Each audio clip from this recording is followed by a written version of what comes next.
24 ঘণ্টায় Russia Ukraine যুদ্ধ বন্ধ এবং ইসরায়েলি আগ্রাসনে জর্জরিত গাজাসহ পুরো বিশ্বেই পর্যায়ক্রমে শান্তির সুবাতাস ছড়িয়ে দেওয়ার প্রতিশ্রুতি দিয়ে দ্বিতীয়বার হোয়াইট হাউসের মসনদ নিশ্চিত করেছিলেন ডোনাল্ড ট্রাম্প। এর জন্য শুরু থেকেই শুল্ক হুমকিকে করেন প্রধান অস্ত্র। যে কোনো মূল্যে যুদ্ধ সংঘাত বন্ধ করে শান্তিতে নোবেল পুরস্কার পাওয়ার স্বপ্নেও বিভোর ছিলেন ট্রাম্প। 1 বছরে 8টি যুদ্ধ বন্ধ করেও 2025 সালে শান্তিতে নোবেল না পাওয়ায় শান্তি নিয়ে আর ভাবতে বাধ্য নয় বলে সম্প্রতি সাফ জানিয়ে দেন মার্কিন প্রেসিডেন্ট। মাদক বিরোধী অভিযানের নামে 2026 সালের 3 জানুয়ারি ভেনেজুয়েলায় নজিরবিহীন মার্কিন হামলা যার বড় প্রমাণও। তেল সমৃদ্ধ দেশটির প্রেসিডেন্ট নিকোলাস মাদুরোকে স্ত্রীসহ যুক্তরাষ্ট্রে তুলে নিয়ে যাওয়া এবং শতাধিক নিহতের ঘটনায় হতবাক পুরো বিশ্ববাসী। এর রেশ না কাটতেই ন্যাটোর সদস্য দেশ ডেনমার্কের স্বায়ত্তশাসিত দ্বীপ গ্রিনল্যান্ড দখলে ট্রাম্পের বেপরোয়া সিদ্ধান্ত এবং অতিরিক্ত শুল্ক আরোপের হুমকিতে ফাটল ধরছে ইউরোপ যুক্তরাষ্ট্রের সম্পর্কে।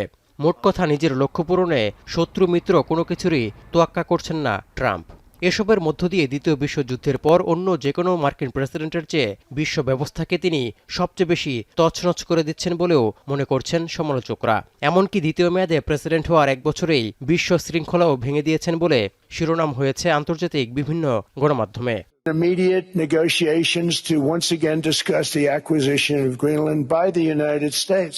এমন তীব্র সমালোচনার মুখে জোর করে গ্রিনল্যান্ড দখলের সংখ্যা উড়িয়ে দিলেও পৃথিবীর বৃহত্তম দ্বীপটির মালিকানা পাওয়ার বাসনায় অনড় ট্রাম্প। তবে ন্যাটোর ভবিষ্যৎ নিয়ে ঝুঁকির সংখ্যা এখনও উড়িয়ে দিচ্ছেন না ডেনমার্কের সাবেক প্রধানমন্ত্রী এবং সাবেক ন্যাটো প্রধান এন্ডার্স ফগ রাসমুসেন। এমনকি ট্রাম্পকে তোষামত করার সময়ও ফুরিয়ে এসেছে বলে মনে করেন তিনি।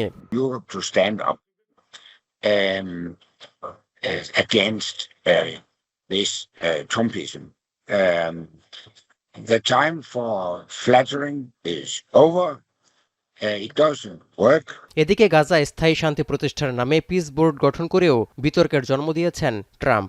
অকেজো উল্লেখ করে জাতিসংঘের বিকল্প হিসেবে ঘোষণা দিয়েছেন গাজা বোর্ড অব পিসকে। আর আপত্তি থাকা সত্ত্বেও ট্রাম্প গঠিত বোর্ড অব পিসে ইসরায়েলের প্রধানমন্ত্রী বেনিয়ামিন নেতানিয়াহু যোগ দেবেন এমন খবরে সমালোচনার ঝড় বইছে। শুধু তাই নয়, ভেনেজুয়েলার পর মেক্সিকো ও কলম্বিয়াতেও সামরিক হস্তক্ষেপের চিন্তা করছেন বলে ইঙ্গিত দিয়ে রেখেছেন ট্রাম্প। এমনকি বিক্ষোভ চলাকালে ইরানের বর্তমান শাসন ব্যবস্থার বিরুদ্ধেও হামলার হুমকি দেন ট্রাম্প। কিছু হলেই বল প্রয়োগের হুমকি। বিতর্কিত পররাষ্ট্রনীতি, শুল্ক ও অভিবাসন নীতি নিয়ে সিদ্ধান্তে কেবল দেশের বাইরেই নয়, যুক্তরাষ্ট্রেও ট্রাম্পকে নিয়ে চলছে তুমুল সমালোচনা। সম্প্রতি মিনিয়াপলিসে অভিবাসীদের বিরুদ্ধে দমনপীড়ন চালানোর সময় গুলিবিদ্ধ হয়ে 37 বছর বয়সী এক নারী অভিবাসী নিহতের ঘটনায় মার্কিন মুলুক জুড়ে ছড়িয়ে পড়েছে উত্তেজনা। বিক্ষোভের উত্তাপ দিন দিন বাড়লেও লোক দেখানো সহানুভূতিটুকুও দেখাচ্ছে না ট্রাম্প প্রশাসন।